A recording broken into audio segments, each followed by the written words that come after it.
This is To The Point, a Rhino experience. Voted one of the top home services marketing and operations podcasts. Cutting through the bullshit and getting to the point.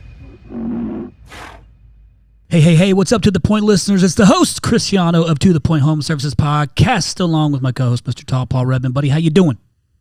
Chris, it is a good day for a good day. I think it says that somewhere on a wall inside your house, if I recall. But it's a special day for me because I grew up in a town in Ohio that is the largest brick community in the nation, right outside of Dayton, Ohio. And today we have a Daytonian. I think I'm saying that right. Is that a Daytonian, Greg, on the show? So I'm pumped.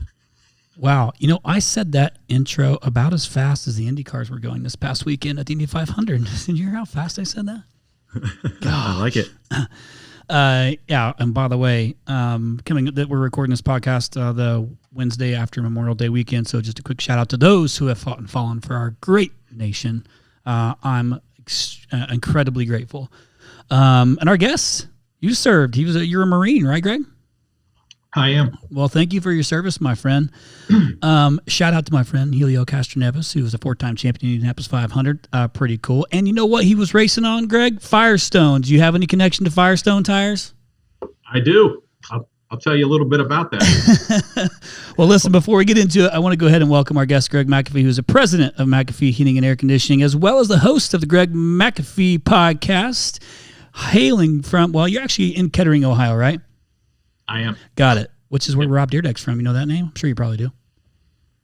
Say again? You ever heard the name Rob Dyrdek? I have. Okay, yep. I think he's from Kettering.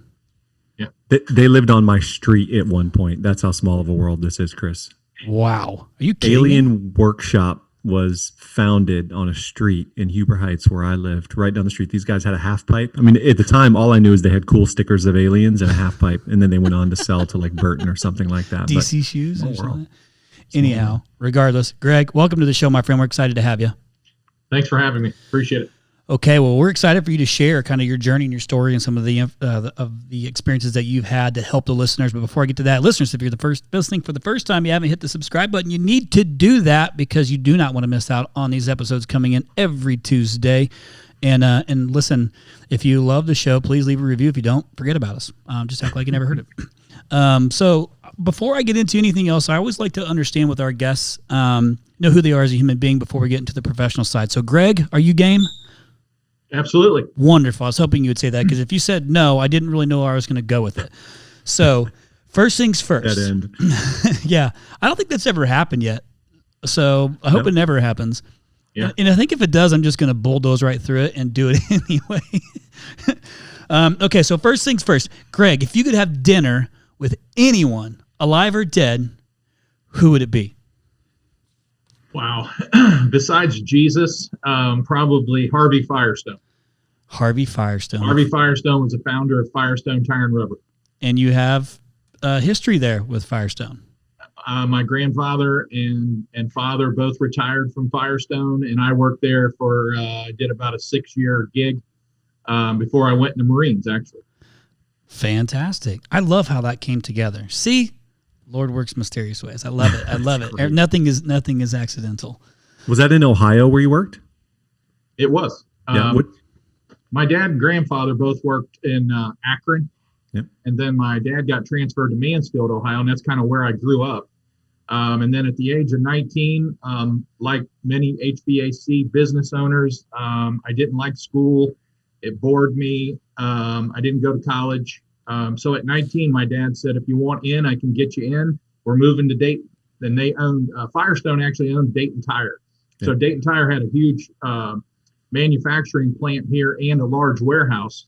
So they took over the warehouse, ended up tearing down the old plant.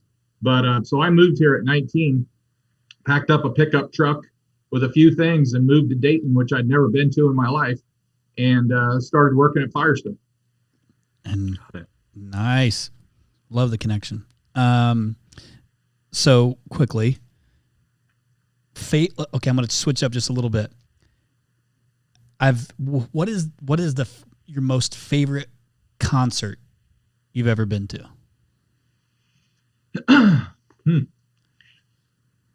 been to some cool concerts. I've been to a lot of Christian concerts. We've sponsored a lot of Christian concerts, but I mean, go back in my old day,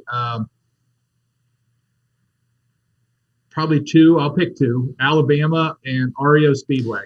Oh, play me some mountain music. Solid. Yeah, they were here. They both were. One was here in Dayton. One was in Cincinnati. REO Speedwagon. I saw them out here like a year and a half ago, and that dude still got it. He's like 4 foot tall. I forget what's his name, lead singer REO Speedwagon. I don't remember the guy's name, but he crushed it. Yeah, crushed it. What was your first concert?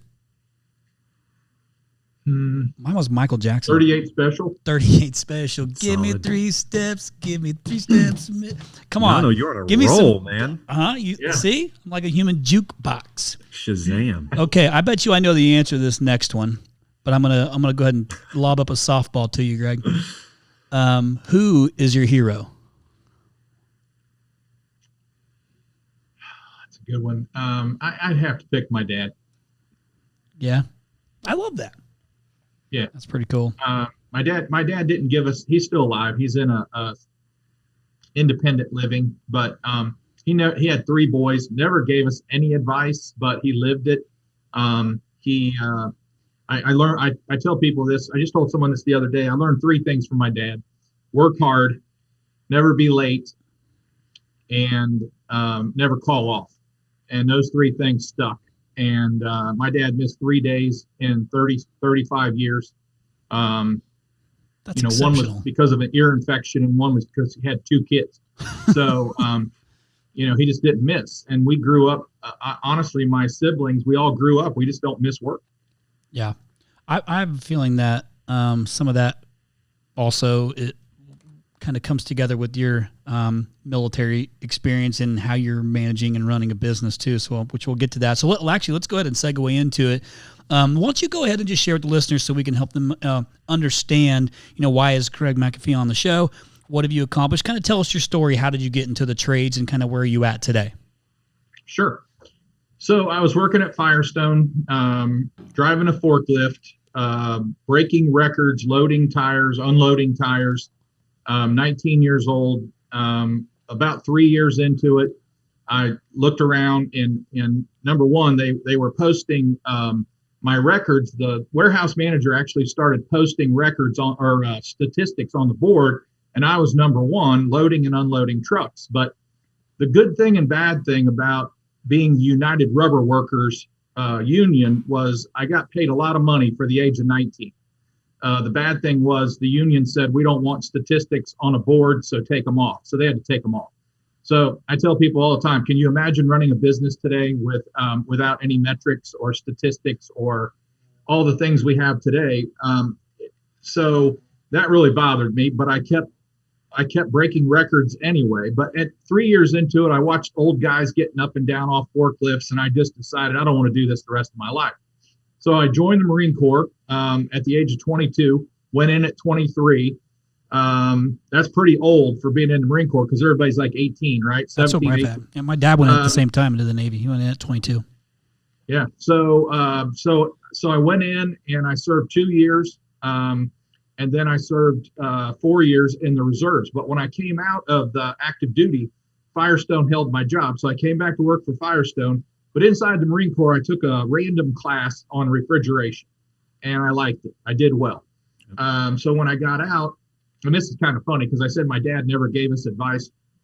I was probably 14 or 15, had the refrigerator door open, looking through the refrigerator, and my dad randomly said, you should go into refrigeration, heating, and air. You'll always have work.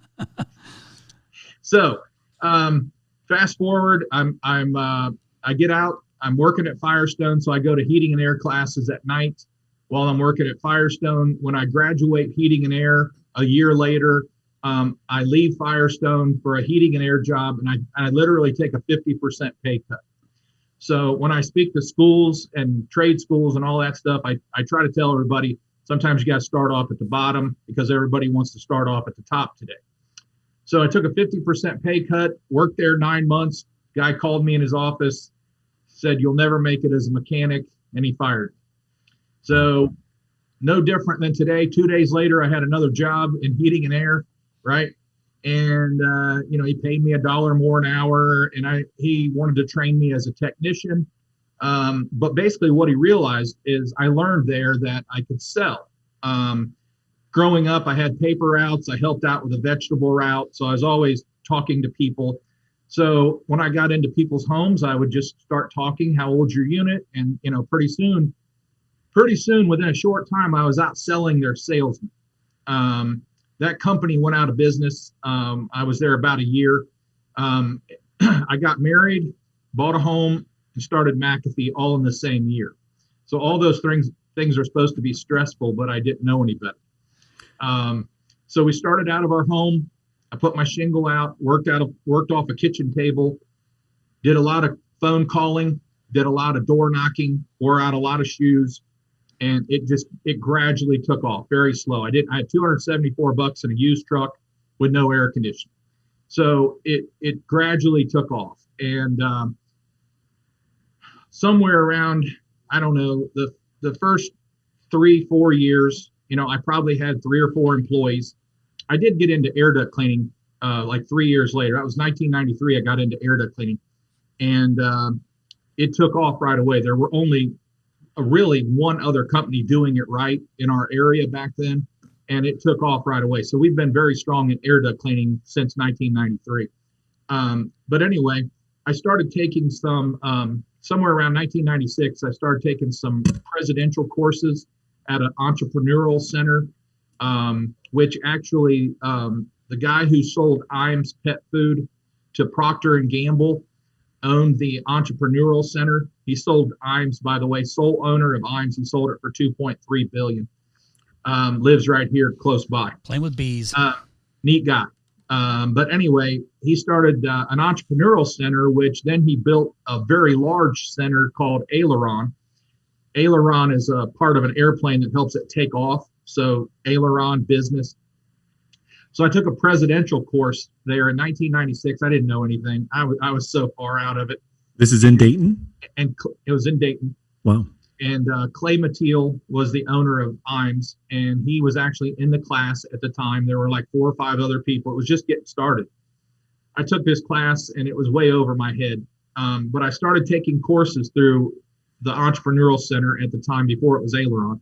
And I just started gradually learning more and more and more about business and running a professional business. And so I started implementing them in my business. And in the meantime, I built a garage behind our house. And we were almost doing $1 million in sales a year out of that garage. And I sold my biggest job ever out of that garage. It was a very large apartment complex, and it was $1 million job replacing 1947 Lennox furnaces and adding air conditioners. So today I challenge my sales team, you guys need to beat that, But anyway, that really helped us because we could fill slow times for a couple of years. And so we just gradually grew. It was very slow growth. And I read a lot of books, and I continue to read a lot. I'm always learning. We started winning a lot of awards, somewhere around 2003. That was the 13th year in business. We started winning like integrity awards, Better Business Bureau awards, best places to work, all these types of things. And we started getting more recognition.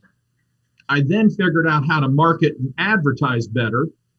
And we went from number 489 companies. I was like 490 over a period of time. 2006, we finally figured out we were number 1. So we surpassed all these companies. Some of them had been in business 30, 40, 50 years. Doesn't mean we're the largest company around, but it means we're number 1 in top of mind.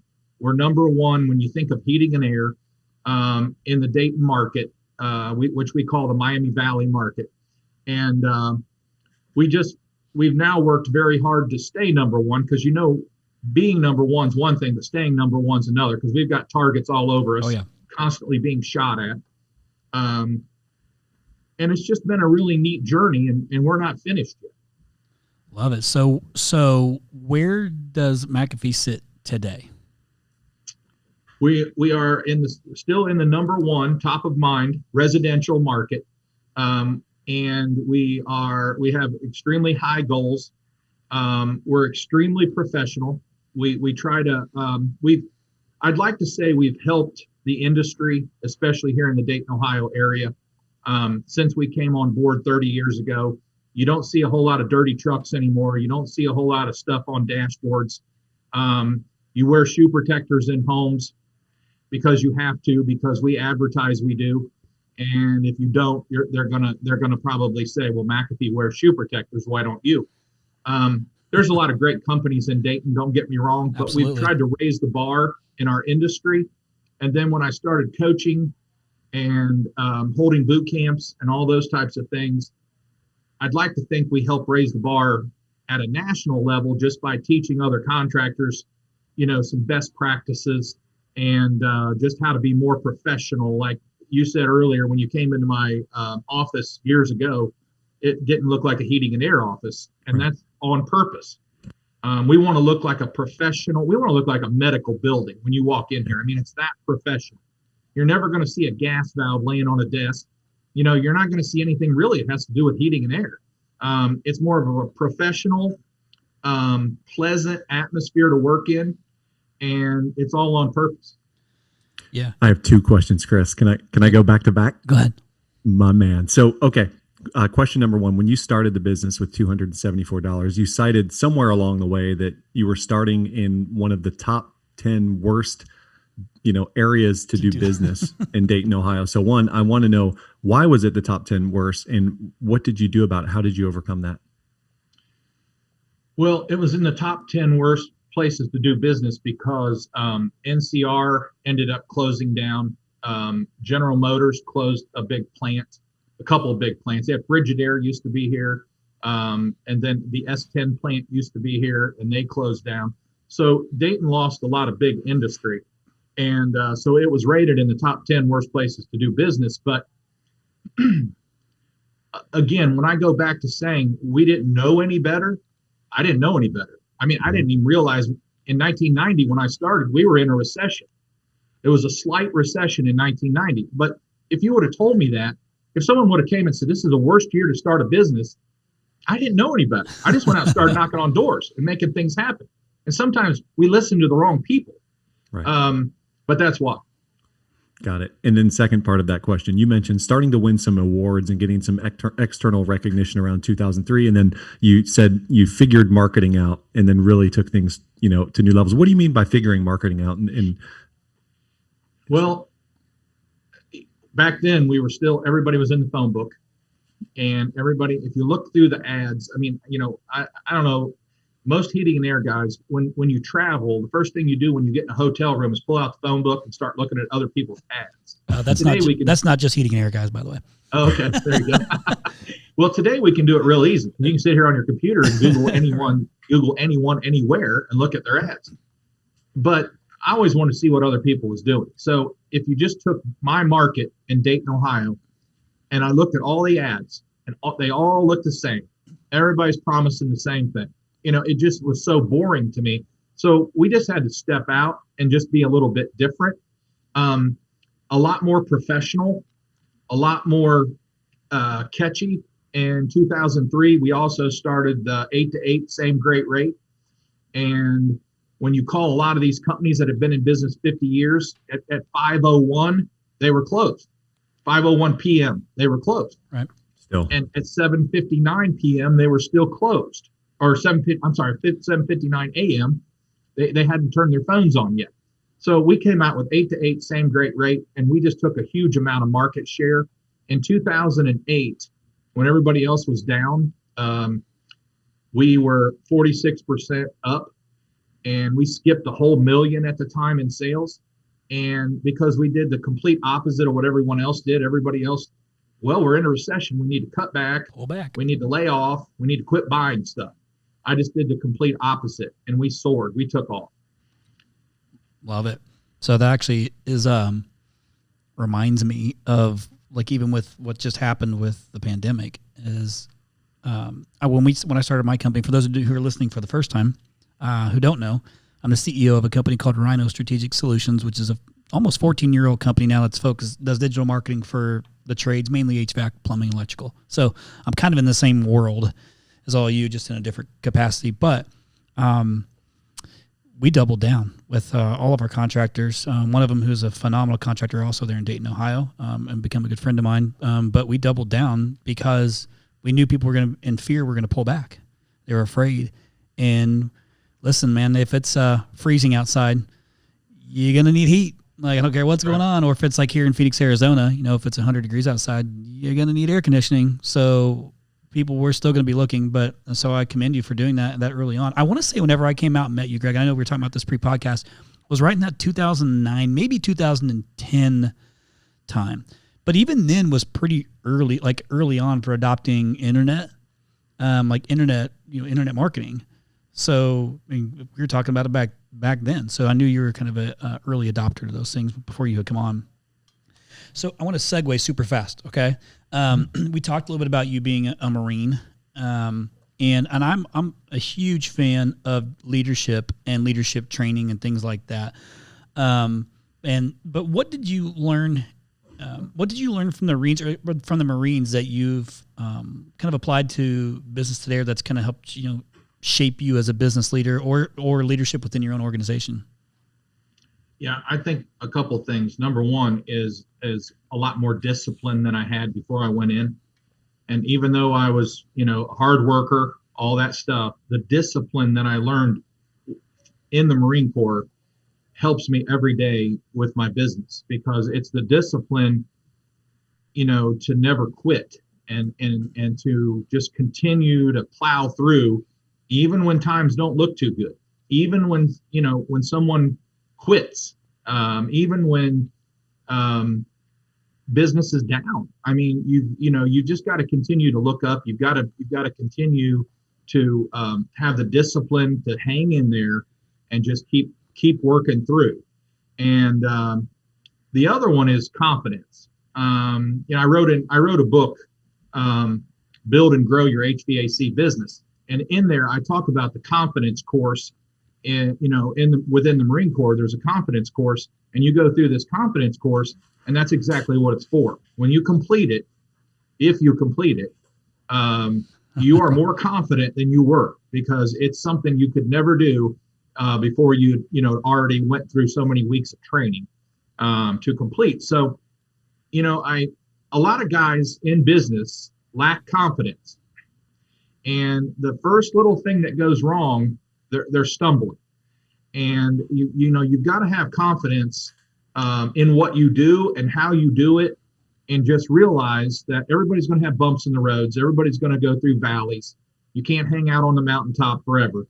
All these awards, I tell people all the time, all these awards, they might be on a wall somewhere in here, but they're not on my front desk here, because the next award might be, but only for a short period of time. Then we're looking for the next one and the next. So I hope that helps. Yeah, it does. So discipline and confidence, kind of the path I thought you would go down, makes perfect sense to me. I watched Paul and I both watched an episode that you did that said it was, I'm sorry, but I want to win. You said, you know what? I'm not sorry, I want to win. You're talking about, we don't win, we don't eat. I loved you that you said that out there, because I mean, it's okay. I think it's confidence is, you do want to win. Like, you got in business to win. You have people relying on you to win. That doesn't mean, I made a post in some of the, because you're involved in some of the Facebook groups in our trades, and I'm a big fan of winning myself, but I also want to see other people win. It's just head to head. I want to kick your ass, but I want you to win, just not as much as me. And I think that's okay, right? You want to win second place. I don't want second place. No, I was not built for second place. And so, but that's okay. I'm not sorry that I want to win either. But at the same time, like I said, I really mean it. I want to see people do good. I want to see people thrive and win. But head to head, yeah, why would I not want to win? And that's okay. And that's not me being a cocky asshole or anything like that. It's me being confident, and I have a lot of people relying on me to win. So I kind of have that, like, I took that on, and I have to own that, and I'm responsible for those things. But discipline is great, because it's obviously you have to have discipline, which is, you might look at that as like processes, or kind of however you want to roll it out with leadership and following your core values or whatever it is. But you got to have confidence in what you're doing, because if you don't have confidence, you'll get crushed, especially in an industry as competitive as ours. You talked about the book. You brought it up, being well known. And so, Paul, actually, I know you kind of looked at this a little bit too. I don't want to steal all your Sure. thunder on these questions, but when did you, first off, when did you write that? When did you write the book? Well, I wrote a book called It's Your Dream, probably 10 years ago. And then I revised it, changed the name, and updated everything. And that was just a few years ago. I wrote the Build and Grow Your HVAC Business. Build and Grow Your HVAC Business. So you wrote the first one when? I'm sorry, what was the year? It was probably 2006. Okay. Yeah. And then you modified it and added to it and things that you've learned. And then okay, got it. Yeah. The title, It's Your Dream, it would only work for John Maxwell. Nobody cared about my dream. Right. Yep. So I had to make it a title that, people could understand. Got it. So you talk about one of the principles being, be well known in your market. Right. So describe what you meant by that and how to apply that to the business that you're operating today. Thanks, Paul. Sure. Well, we're very community oriented. We've always been heavily involved in our community, and that's one way to be known. Without advertising, without really, it is a marketing. Right. But the first year in business, I've got this little desk in our spare bedroom, and on top of it, there are 3 pictures, and they were all 3 pictures of Little League teams. So the first year in business, we supported Little League teams, and it had my name on the hat, my name on the jersey, and I challenge guys today all the time, sponsor Little League teams, because you go to games anymore and they got team A, team B, team C, because they don't have any sponsors. Yep. So it's somewhere between $100 and $300 to sponsor a team. Yep. Inexpensive. Sponsor a team. So we are well known because we're just so community involved. We've partnered with children's hospitals.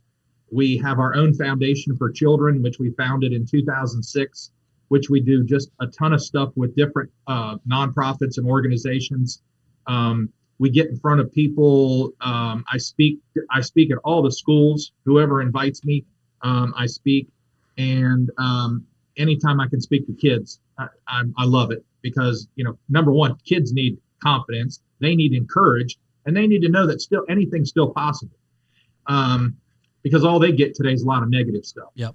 So anyway, just being well known is getting yourself out there, get out of your desk, get out in front of your screen, and get out there and make things happen. And sometimes it might be Greg McAfee stuff, or it might be McAfee Heating stuff, but it all ties together. And then we're extremely aggressive on our marketing and advertising, from TV to radio to online to YouTube to everything we touch. It's going to be very professional. It's going to be, I call it Super Bowl material. A lot of our commercials have been on the Super Bowl at a local level. And it's very professional. We want to be more than just a heating and air company. So you talk a lot about marketing being an investment in your own brand and investment in your company, and not so much an expense. As a marketing agency, very few people actually believe that, right? It's hard to write that check. So talk to me about some of the investments you've made in marketing and your commitment to that and how that's helping the business. Sure.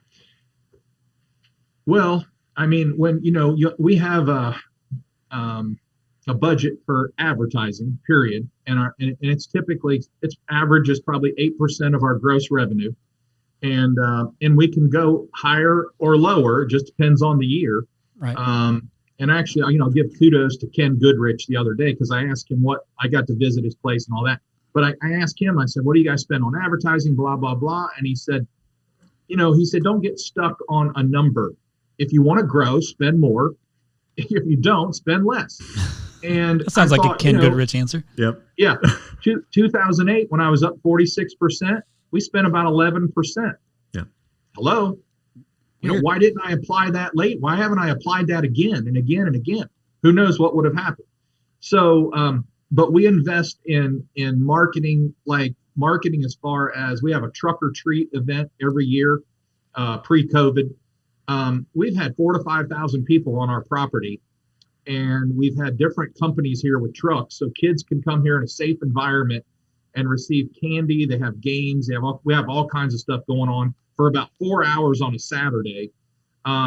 I mean, 4,000 to 5,000 people here every year. Well, it started off a lot smaller than that, but you're getting people here from all over. The mayor comes in, different people come in from all over, and I'm on the radio. They got a radio station here, country radio station here.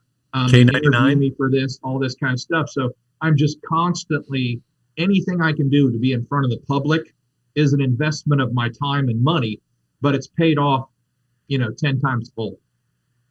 And you got to stick with it. And you got to stay with it. Yeah. Greg, it's not a one-time deal. Don't go, if you're going to go past marketing, don't, Paul, by the way. I'm not. I just want to make a reference to I was smiling as you mentioned you sponsored Little League teams, because you reminded me my Little League sponsor when I lived in Dayton was Ned Pepper's Bar and Grill. And it was because my coach, who may or may not have been a hack roofer, was a drunk, and that's where he hung out. And so we were Ned Peppers. And I never thought that was weird growing up until later people would see pictures and they're like, Ned Peppers? But you never forgot it. Never forgot it. Yeah, exactly. Hey, that's why I wonder how many kids we sponsored 25 years ago that are using us today.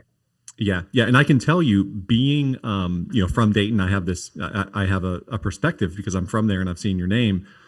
I don't cluster you with the other heating and air conditioning companies. It seems like a brand that's a little more institutional and maybe even a little more like corporate and kind of nationwide. So just, it's a big brand. So well done there. I accomplished what you said you wanted to build. I mean, I remembered it from back whenever I was there.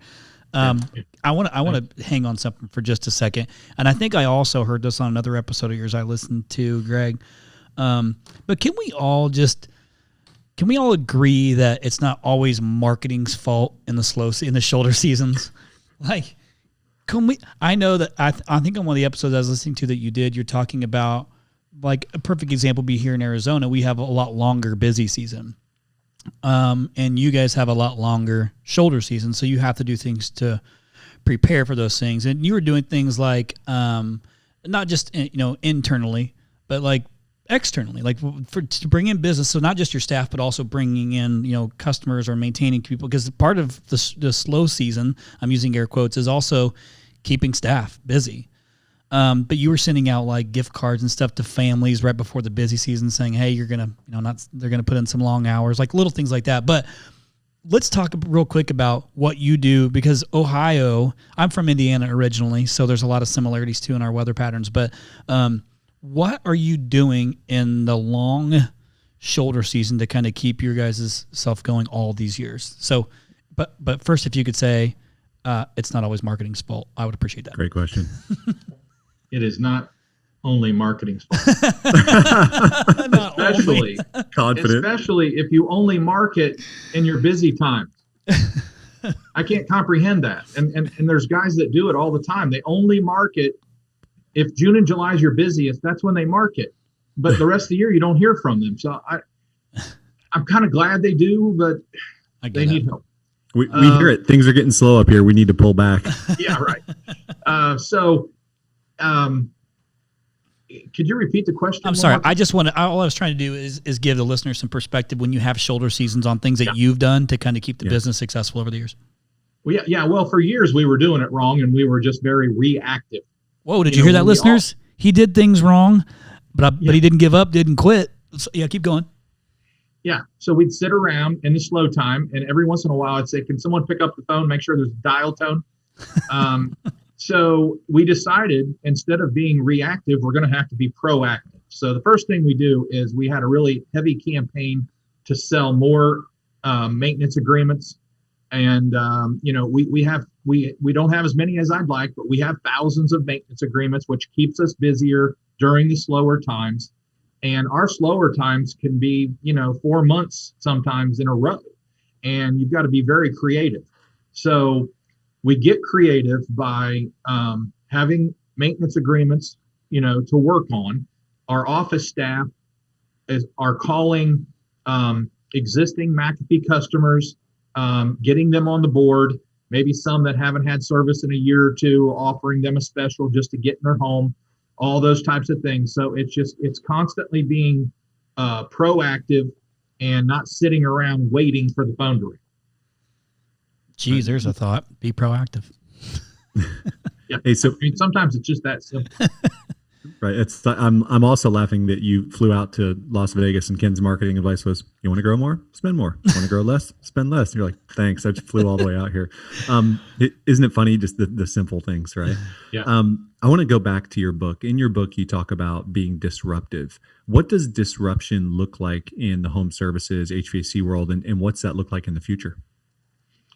Yeah, you've got to be, that's my favorite chapter, to be disruptive, because the disruptive companies are the ones that are growing. The disruptive companies are the one thinking outside the box. The disruptive companies are the ones that are doing the 8 to 8 at the same great rate, when companies smarter, bigger than me sat back and said, that'll never work. Or how are they doing this? 5 years later, no one was competing with us. Finally, after 5 years, people started coming up with 7 to 7, or just all these weird things, trying to compete with 8 to 8, because we took more market share in that 5 years than we have in company's history. And we found out that people want, it used to be 8 a.m. was the most popular spot. What time do you want us there? We want you there at 8 o'clock before we go to work. Well, when we went to 8 to 8, it opened up between 5 and 8 p.m. That became the number one spot between 5 and 8. We had to have several people working between 5 and 8 just to keep up with it, because people are busy today, and they're even busier today than they were in 2003. You guys, just think about it. Oh yeah. How much has changed since then. So when you work around people's time, which is something else we're focusing on this year in a whole new campaign, you can't make more time. So you have to be more efficient. The more efficient we are for the customer, the more time we can give our customer. And the more time you give back to the customer, the more they appreciate you as a company, and they're not shopping around for price, because you just given them something they've never had before, and that's more time, which you can't get back, and it's our greatest asset. But you don't sit around and think about that. When you're thinking about for a new campaign or a new marketing idea, nobody's thinking about, hey, let's save the customer time.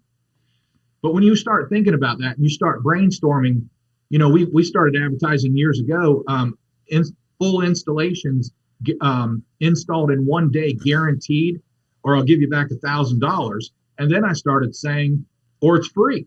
Right. Because we had so many systems in place that it was easy for us to install a full system. And when we say full system, that means new line set, new pad, everything's going to be replaced, some ductwork transitioning, all that kind of stuff. But we mean full system, and we can do them today, anywhere between 6 and 8 hours and move on. So when I first started in the industry, there were companies that took 2 and 3 days. Oh yeah. And when I say disruption is, guess what they have to do now when we do it 1 day? We've disrupted their world. Now they have to figure out how to do it 1 day in order to compete with us, if they want to compete with us. So there's just a lot of little things for disruption that you can think of guaranteeing times. You know what I mean? Guaranteeing. We guarantee 8 a.m. If we're not there, your service call is free. Mm-hmm. That's the only time of the day I can guarantee that we'll be there on time. So I might as well pick one. Right. And it just sounds good, because a lot of people, I don't want to. How many times do you have to wait on a utility company? We'll be there between 8 and noon or 12 and 4, and then they don't show at all. Oh, it's annoying. Yeah. So annoying. So disrupting is just thinking outside the box and doing things that others aren't willing to do. So let's talk a little bit about the future. Obviously your company kind of stands apart as you look across the country, other types of companies, but you see a lot of things going on right now. M&A activity, I guess what they're calling the second wave of consolidation to some degree, a lot of interesting people getting into the business who've not been into this business before. Talk to me about the future of HVAC and home services. What's that look like? It's an exciting world for many people, and very scary for a lot. Mm-hmm. But when you're on the edge and you're number one and you're making things happen, it's very exciting. Yep. If you can't stay up with today, then tomorrow's very scary for a lot of people. But tomorrow is just doing things differently than we're doing it today. And it's more than just technology. Technology is going to change every day. We've got the smartphone, and you can control your thermostat with a smartphone, and now you can turn the lights on and your garage door, everything else in your house, or your start car. Your oven. They got smart ovens now. Your car. Right? I have a smart toaster, Greg. Okay. True story. So True story. Technology is just going to keep getting better, but how we do business for that busy customer, especially now that we've learned that the Y generation is going to be the largest generation ever over the next 10 years. And they also have the most spending power.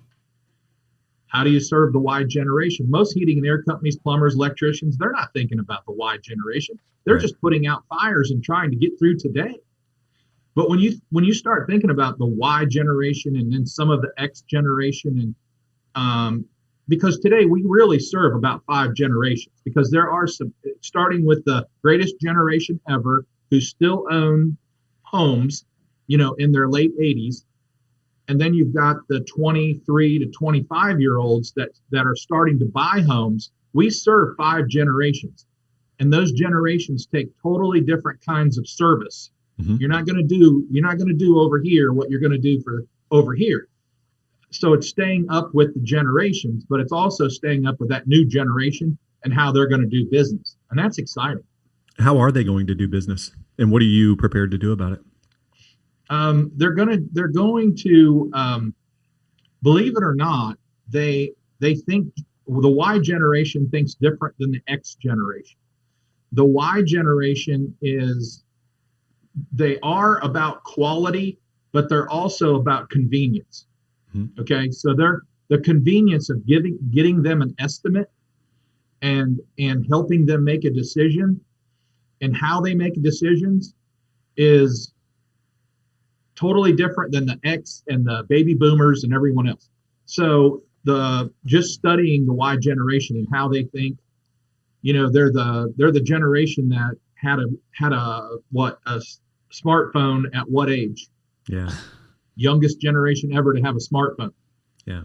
My son's 20, he'll be 27, and my daughter is 17. There's like a 9-year, if you figure it up, there's a 9-year difference.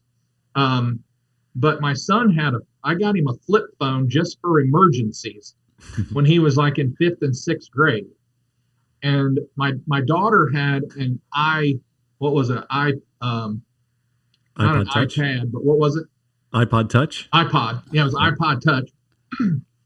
And then she got her smartphone somewhere in her teens. But a lot of kids had them a lot earlier than she did. So if you think about how the Y generation was raised and what they're doing, and then you try to match how to do business with them, I don't know. I just find that a lot of fun.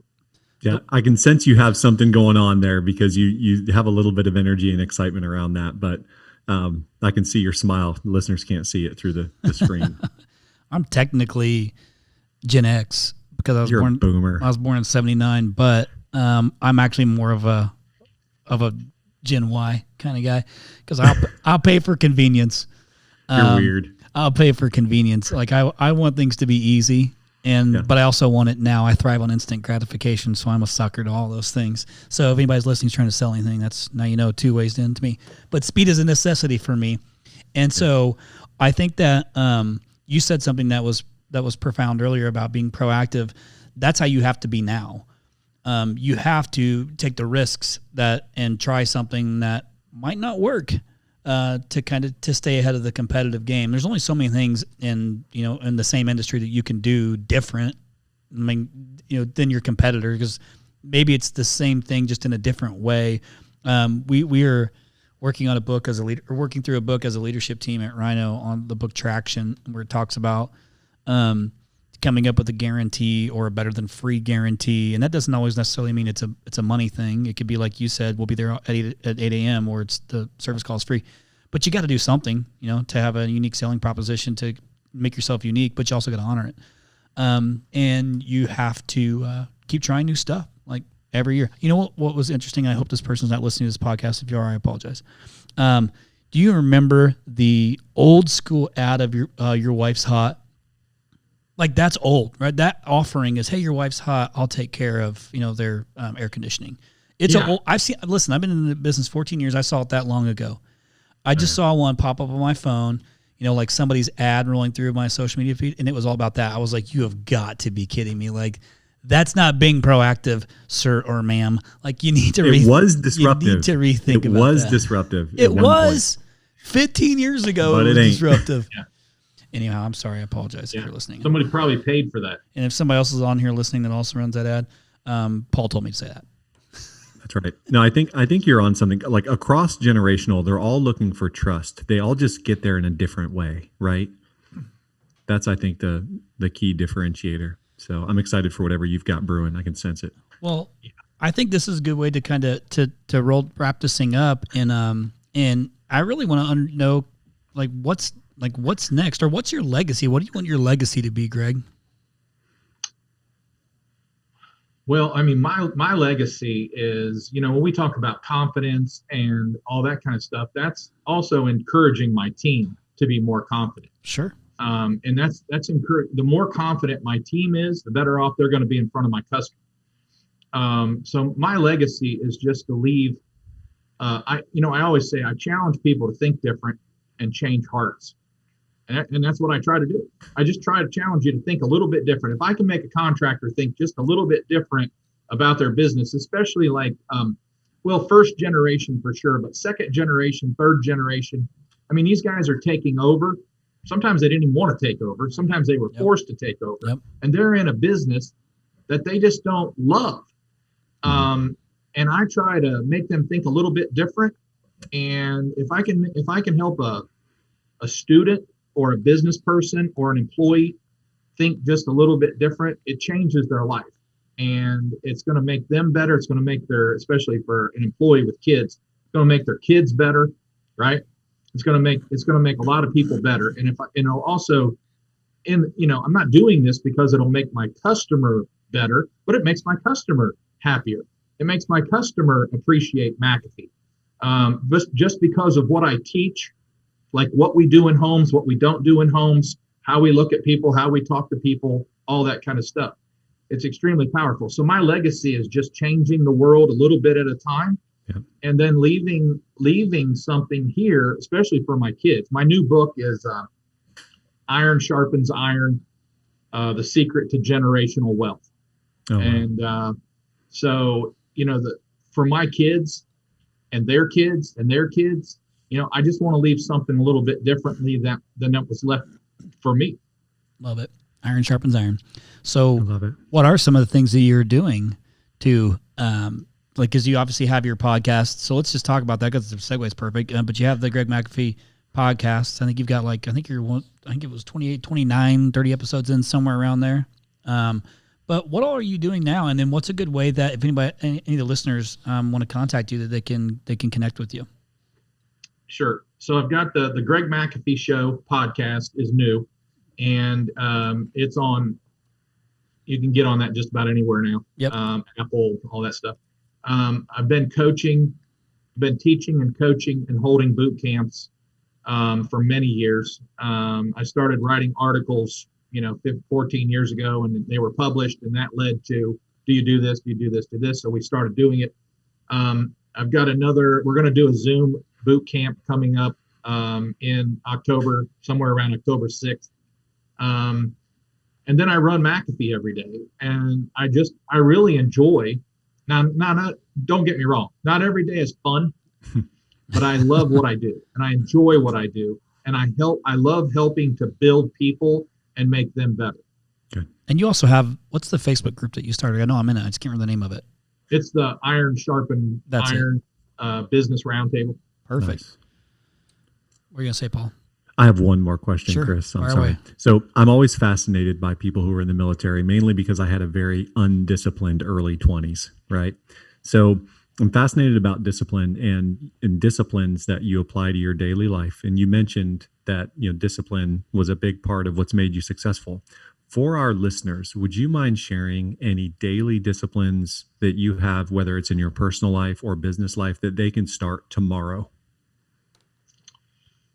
Yeah, well, I mean, personally, I'm an early riser, So and not every day is easy to get up. I mean, honestly, today it was just a great day. It was raining here. It was just a great day to stay in bed. But I'm disciplined to get up. I get in here every day by 5:30, 5:45. I read a Bible devotion every day, and I read another type of positive devotion, and then I watch a podcast. I have several podcasts that I listen to, and I'll watch something that's going to help me, because in order for me to build people up, encourage them, and help them, I've got to do that on a daily basis. So it would be really hard for me to encourage someone if I'm not getting encouraged. Sure. And I think we lack that sometimes. We don't know how to help people because we're not helping ourselves. Yep. And we're kind of stuck in a rut. I mean, I talk to business owners all the time who are stuck in ruts, and they don't know how to get out. And sometimes it's just as easy as thinking a little bit different, being a little bit more positive, and asking for help. I love that. And that's one thing. I mean, I have no ego when it comes to asking for help. I mean, I didn't get here on my own. Right. And I'm not a Superman, and I'm not a Lone Ranger. I ask for help all the time. And anytime I can get help, if there's someone that can help me, I'm going to call and talk to them and just ask them, how did they do it? And learn more about that. I'm just fascinated by that. Yeah, that's been one of the more heartwarming things that Chris and I have observed over the last year or so. There's more kind of cross community helping throughout the country going on, people learning from one another. So, and I know you're a part of that. So thank you. Well, listen, I'm extremely grateful, Greg, for you coming on and kind of sharing your story and some of the things that you've done to grow the business to be as successful as it is over these years, and some of the tools that you're doing to give back. So genuinely, thank you. And listeners, again, like Paul was saying, everybody's so eager to help. And it's okay. It's not a weakness. It's certainly a strength, to ask for help. And I think in order to, we heard this from our friend Keith Mercurio, in order to be inspiring, you need to be inspired. And whatever way you do that, whether it be through mentorship or like Greg, does a devotional in the morning and does certain things, listens to podcasts to get better. You got to constantly be doing something, because when you get to the top of the mountain, there's always a competitor coming for you. Complacency can crush you. So you have to constantly get better. And how could you possibly go and try and coach somebody else to something that you're not doing and feel good about it? So, in order for you to be inspiring, be inspired. So, hey, Greg, appreciate you coming on. Thanks for having me. And thanks for Next time I'll try to be a little more passionate. Yeah, if you could work on that would be great. Hey, congrats on a successful run here too. I'm excited to kind of see what you do in the future. And again, listeners, take him up on, like I said, he's got his podcast. I've listened to a few episodes. It's pretty solid. They're not real long, which is nice, like ours that are like an hour long. So the ones I listened to were like, I think in the 30-minute range, 20-30-minute range. So if you have a short attention span, you should be able to knock through that really quick, which is me. I don't even listen to our own podcasts anymore. Is that bad news? I'm just kidding. It's because I lived it.